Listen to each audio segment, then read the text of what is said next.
Welcome to Two Travel Dads Podcast. Here we share our favorite destinations, travel tips, stories from our adventures, and tips for saving money. Be sure to subscribe and check out our detailed show notes at twotraveldads.com/podcast-episodes. Hey, welcome back to another episode of Two Travel Dads Podcast. I'm Rob, and I've got my pal Angie, who she was with us before chatting all about the Bahamas. She's back. Hello, Angie. Say hello.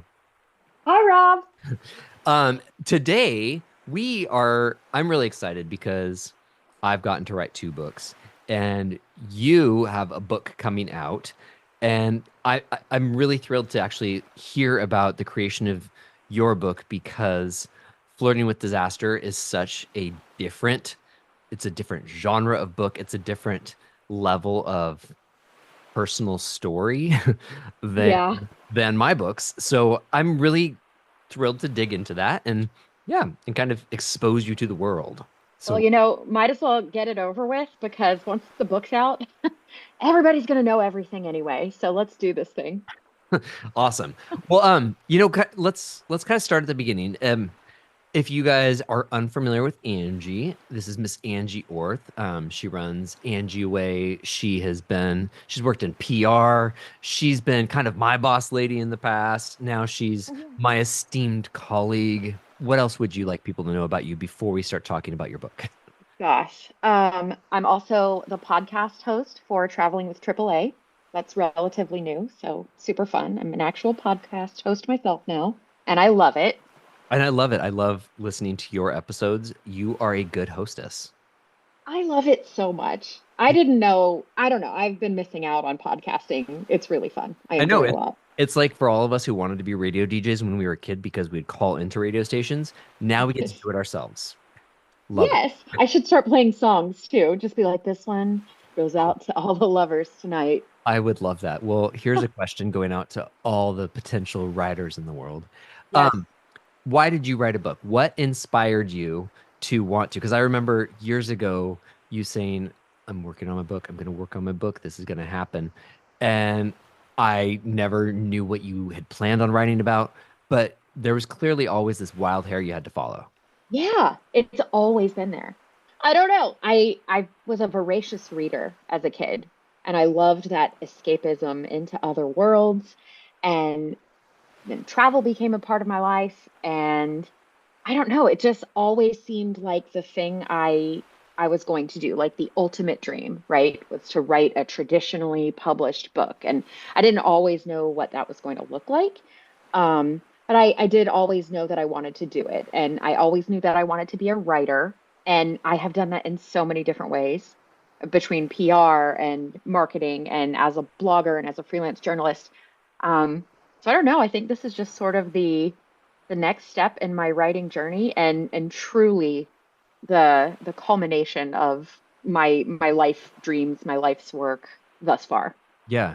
And so the way that your book is set up, the way you've described it to me almost sounds like it is a memoir written in the style of a novel. Do I understand that correctly? Because I haven't gotten to read your book yet. You haven't sent me an arc. So I'm just saying. I know. I'm working on it. It's coming. Yes, so it's a memoir, and I would say, yeah, it kind of is set up like a novel. It's got a plot, it's got the ups and downs, it's got the ending and the build up. It's got all those things. I took all that into account when I was writing it, and I suppose there are lessons to be learned, and there's a lot in there about the things I did wrong, and but not so much like beating you over the head with it, like here's what I did and you should do this. There's nothing like that. It's really just this is my story, this is what I did, this is how it worked out, and here we are.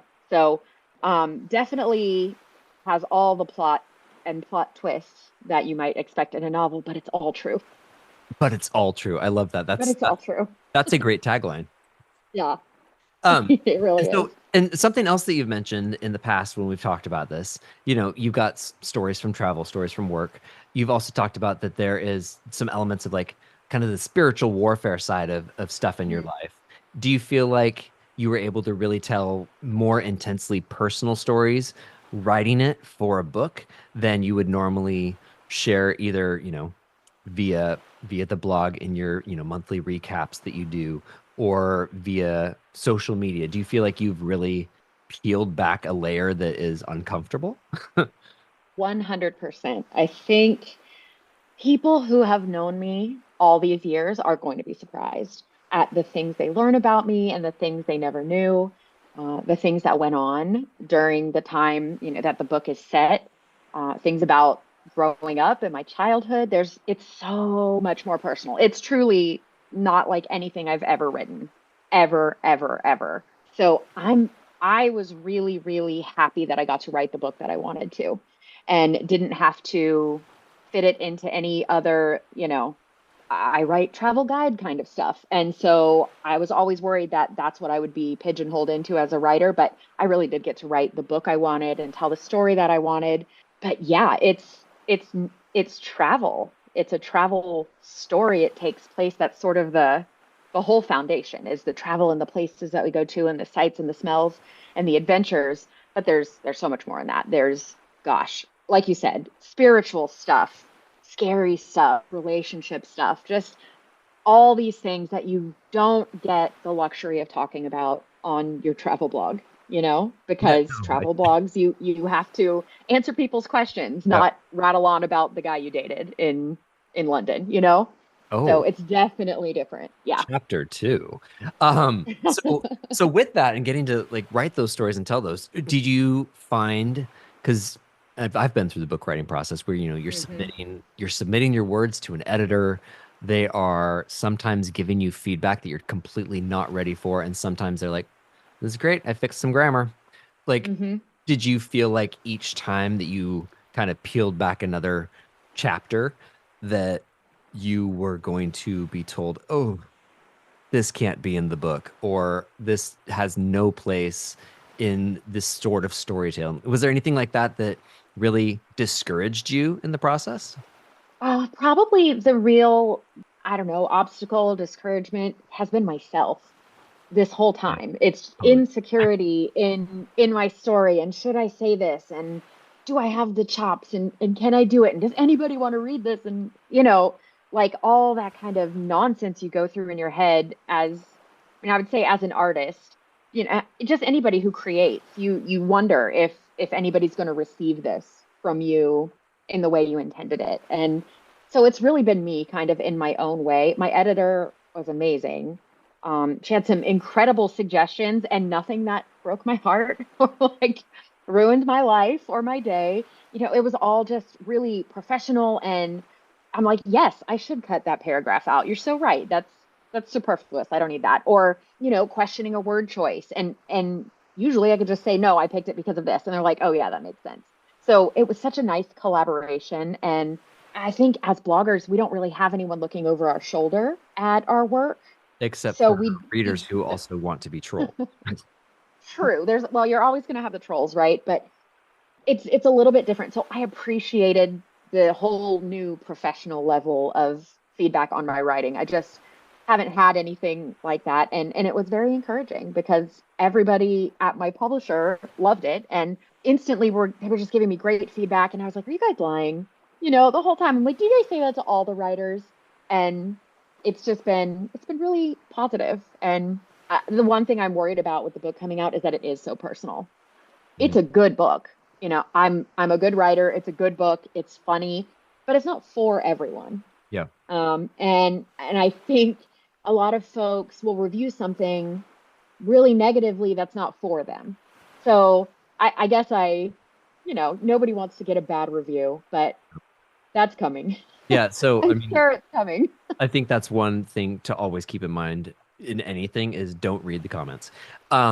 But so a question about that though, and knowing like that you had a really good collaboration, what Mhm. was the process like for you both in getting somebody to buy into your story or shopping for a publisher?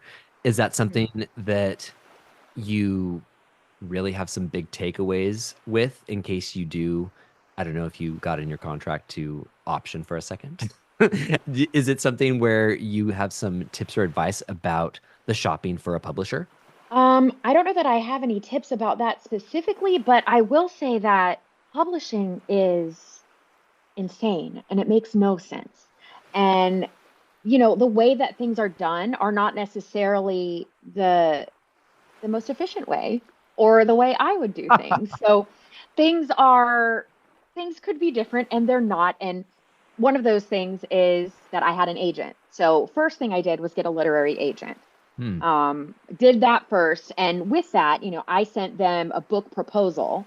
And then once I was signed by a literary agent, we worked on the proposal together, made it really pretty, and then they shopped it around to the publishers on my behalf. And that's because I had it in my head that I really wanted a traditional publisher. Yeah. And, I don't think there's anything wrong with indie publishing at all. I just felt like I wanted the built-in marketing and I just wanted somebody who knew the things and I just wanted to be able to focus on the story. So that was kind of my idea with that. But there are many, many, many ways to publish a book in, the year of our Lord 2024. So, I mean, a million ways. Yeah. And so whatever works, if that's your dream, you can do it now so much easier than you could way back in the day. It does not have to be traditionally published. There are options. So I would just say to people, so ask around, talk to people who've done it, and get honest feedback on what your book is. Because I think a lot of us don't necessarily know what we have until we talk it through with some folks who've maybe been through it before. Not every book in the world is meant to be a traditionally published book. That's just how it works. Do And you, then not every book in the world should be indie. It really depends on the book. So it helps to have feedback. do you feel like what you had in your mind for your book, really you said that you got to create the book you wanted. Did it morph from your initial impression and idea of I want to create a memoir, I want it to be traditionally published? Did it morph from being very kind of dialogue based perhaps to being much more of like a third person storytelling? How I haven't read your book yet, so what is your kind of voice to it, or where did that land as you actually put it on paper? For one thing, it took me 10 years of hemming and hawing and fits and starts to actually get it to a place where I was comfortable even sending it to somebody. It took me 4 months to write the first chapter to where I was comfortable sending it to somebody because I'm like, I know I have it in me. I just I just don't want to send out something that's not ready, you know? So wow, that was a whole thing. But I will say it didn't morph that much. A couple of things that morphed the tense that I told the story in after I had written my first draft of the whole book. Um, I woke up in the middle of the night and I was like, this whole book needs to be in first person and like first person present right now. And so I changed everything. That's a massive overhaul. Yeah, it was. And I very nearly asked someone if I could do it. And then I was like, you know what? I'm not going to ask. And then I just did it. And one of the favorite pieces of feedback I got, because, I just sent it to my editor. She didn't know what was coming. And I sent it to her. And 3 weeks later, when she got back to me, she was like, do you know how hard it is to write a first person present book? And she's like, and you did it. And it's great. I was Yeah. like, oh, thank God. Oh Oh, thank yeah. God. Like I was so nervous.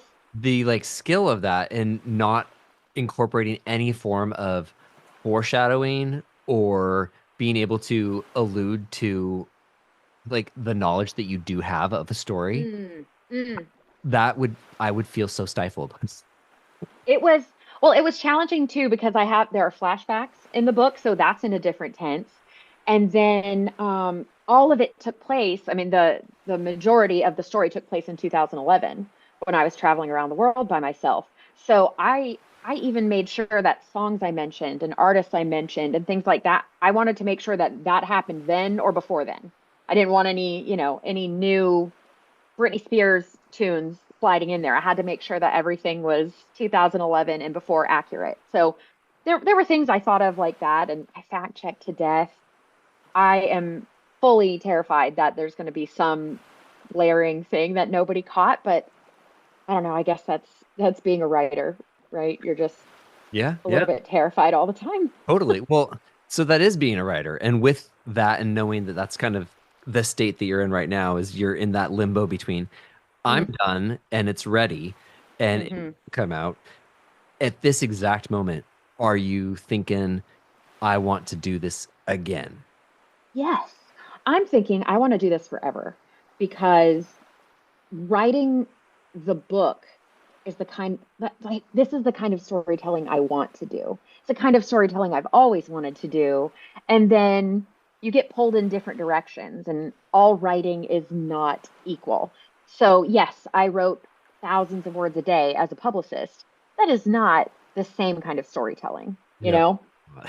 And same thing for blog posts. We have to think about things like SEO and reader intent and all of that. That's skillful and important, and we do it, but it's not the same kind of storytelling. So I appreciated being able to tell this story with no thought to SEO or any such thing. And that was just a treasure. So I would love to keep doing it. I have probably 4 or 5 books outlined in my head and in my notes on my iPhone. And I fully intended to have a proposal ready by now for number 2, but you know, Yeah, you have the you're doubts still in too. process. Oh gosh, it's such a weird limbo to be in.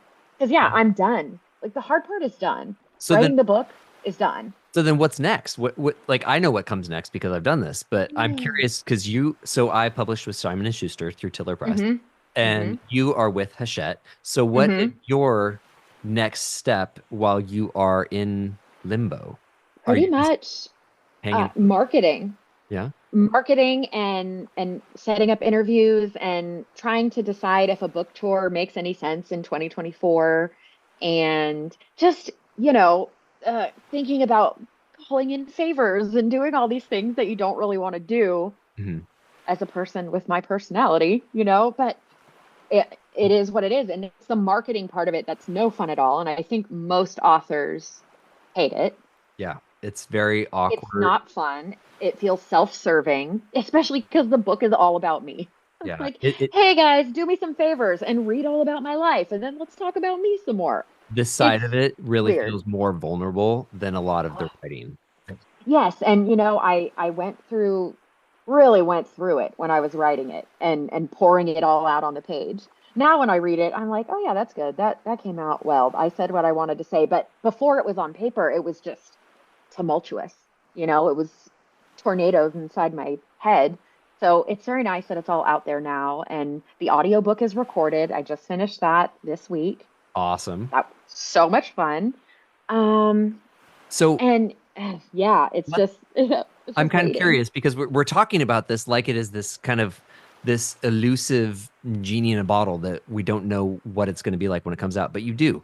I would love not for you to give away the farm, but Mm, what is the kind of the plot line, the storyline of, of Angie's life on paper? mm. Yeah, so the general plot of Flirting with Disaster, and like you said, I won't give away too much because there's so many fun little surprises in there. But the general idea is I was working in New York City as a publicist and it was really fun, but I was working myself to death. And I just knew if I didn't get out of there to see the world, maybe I never would. And I had all these expectations from the South pulling me back home. And you need to have kids and you need to get married. And what are you doing with your life? So this year around the world was sort of my answer to all these expectations pulling me in different directions. New York had one idea. Florida had another idea, and just everybody wanted something different. And so this year was sort of I need to go be quiet for a year. And as the title alludes, it wasn't quiet. There was nothing quiet about traveling alone for a year by myself. So there, misadventures and near-death experiences and just all the things that happen to you. You think you're going to have this blissful, like yoga, Bali, sunset life, and life is insane no matter where you go. So, back home on the road, there's always going to be crazy things going on. So it's that story. It kind of gives you an idea of how I got to be where I am now, Hmm. as a professional content creator and whatever. That was the beginning of that for me. So it kind of walks you through very very breezily, like how I got there, and sort of a start of my career, but also with a lot of fun look backs at my very, shall we say, unique childhood.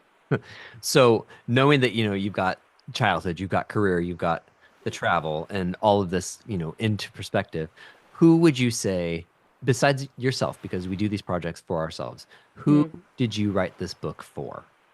Like, is there a mm, specific either demographic or person at a certain point in their life where you're like, this is the type of person who just needs to read this and take it in? mm. I would say probably broadly women, because it's one of those, women's stories. I thought I was supposed to do this and then I did this and here's the conclusion I came to and this is what I learned. It's kind of a coming of age story. So a little more specifically, I would say women maybe in their 20s who are and teens who are trying to figure things out and like how to live life on their own terms, and with a religious upbringing that they're trying to figure out what that means as an adult. Women broadly, 20 something teen women more specifically, and then anybody who likes travel, I think will really enjoy it. My the guys in the booth when I was recording the audiobook took 4 days, and I was just reading to them, and after every chapter they were just like, wow, what happens next? And these were men, like grown-up men who do not know me. So I was very heartened to know that it was interesting for somebody who's not maybe the target demographic. And I mean, they were completely enraptured. And just every day they were like, oh, can't wait till tomorrow. We want to know what happens.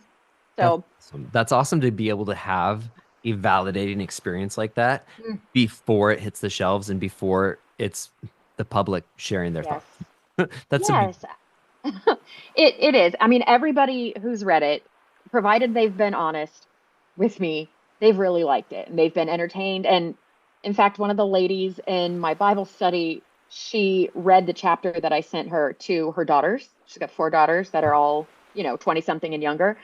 And she sent me a video of them reading it and they were all laughing, just laughing. And it made me cry because I was like, that's all I wanted it to do. I just want people to laugh and maybe see things a different way, or see womanhood in a new light, or whatever it is. There's a lot of ground covered, both literally and figuratively. So I hate when people say there's a little something for everyone, but I think everybody could probably find something that speaks to them in the book. you make a cliche sound good. How about that? Thanks.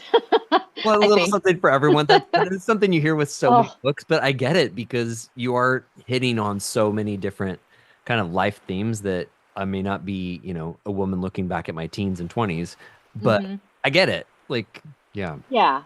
Yeah. Well, and I really think it applies to everybody because everybody's been in a place in their life where they weren't sure where to go next, or Ah, what's the right choice, or is there a right choice, or is it just whatever choice you make? And then of course it's the right choice because it's the one you made. Like, how do you figure it out? What if you're single and you're 30 and that's like the kiss of death where you're from?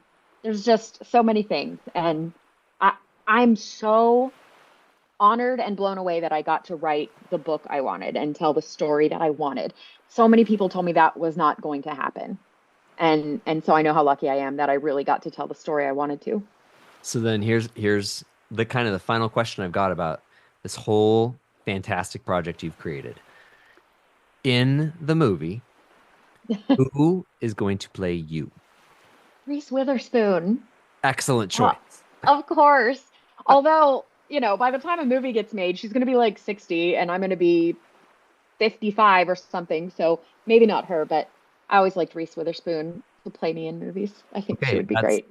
solid answer. And then for my character, because I know I'm in your book, actually not, but never mind. Even though I didn't know you in I know. 2011. Dang it. Oh well. Next, Maybe you can be in book two or three. I would love that because so I have three novels started, and I know, right? What am I going to do with them? I need to sit down and do it. And I've got to say, if there was one piece of advice or encouragement that you could give me, and I've already Mm, done two books, hmm, and I am at the point of, can I do this? Should I do this? Is this a waste mm, of my time? What is your either little nugget of encouragement for me, mm. or just dose of reality that I need to hear? Uh, I know I'm I putting you mean, on the spot with that one because that's kind of a heavy ugh. philosophical moment. I don't know if it's a nugget of encouragement, but maybe a little advice is write every day, even if it's just 10 minutes, and set a timer. Because when I sit down and set a timer, I'm like, I'm going to do this for 20 minutes. It usually I do more, but it's the idea of saying, oh, I'm only going to do this. And I just sit down and I start doing it. Then the words start to flow. I think if you get out of the flow, that's when it just gets easier and easier and easier to kind of walk away from the project. And the more you're in it, if you're doing it daily, then your brain is marinating on it even when you're not writing. So it's kind of writing itself in your head. I think that's fantastic advice Well, thanks. and kind of actually what I do need to hear because I have every intent of conquering one of the books this year. So, oh, You can do it. You've I, already done I can. two. You have a podcast. You have two darling children. Like you'll be fine. If anybody can do it, it's Mr. Energy over here. As I sit here dreaming about taking a nap this afternoon. I Oh, know. well, is there Me anything too. else that you want to share either about your book or where we'll be able to find it? What is the release date? The release date for here's the whole title: Flirting with Disaster: True Travel Tales of Fear, Failure, and Faith. I'm actually able to say that now without tripping all over myself. That was Comes a out lot of March 12th. alliteration. It's a lot. It's a lot. I know. There are a lot of things I learned about audiobooks, like don't put in words you don't necessarily know how to pronounce. Hmm. So I Hmm. learned a lot. Got bitten there a couple of times. But um comes out March 12th. It'll be available anywhere you buy books. Walmart, Target, Amazon, Barnes and Noble, all the big guys. Um, if you want it in your local bookstore, all you have to do is ask, True story. and they can usually order it. Same thing if you want it at your library, all you have to do is ask, and they'll get it in, and that's also very helpful to me as a writer. And you can pre-order it now. That's huge. That's something I've learned. Pre-ordering is everything because if you don't move books your first week, your book kind of dies. Yeah. And I don't want my book to die. And there is a link in the show notes and also on our blog on twotraveldads.com to be able to pre-order and then once it's out to order Angie's book, Flirting with Disaster, because I love getting to support not just my friends, but other writers and people who are following, as cheesy as it sounds, following their dreams and making it happen. I love it. Yeah. And we all do it in our own ways, but it's nice that we have our little supportive community patting each other on the back and saying, you can do it. I know you, I mean, if I could write this book and it took me 10 years, I know that you will get yours done. Yeah, I will. I will. I will. I will. I promise. Yeah. All right. Oh, well, thank you Right? so much for being back with me, Angie. I really appreciate it. I'm excited for you and this journey, and I can't wait to have you back to talk about your next book. It's going to be exciting. Thank you for having me. Thank you for listening, everyone. And I'm excited about what's to come.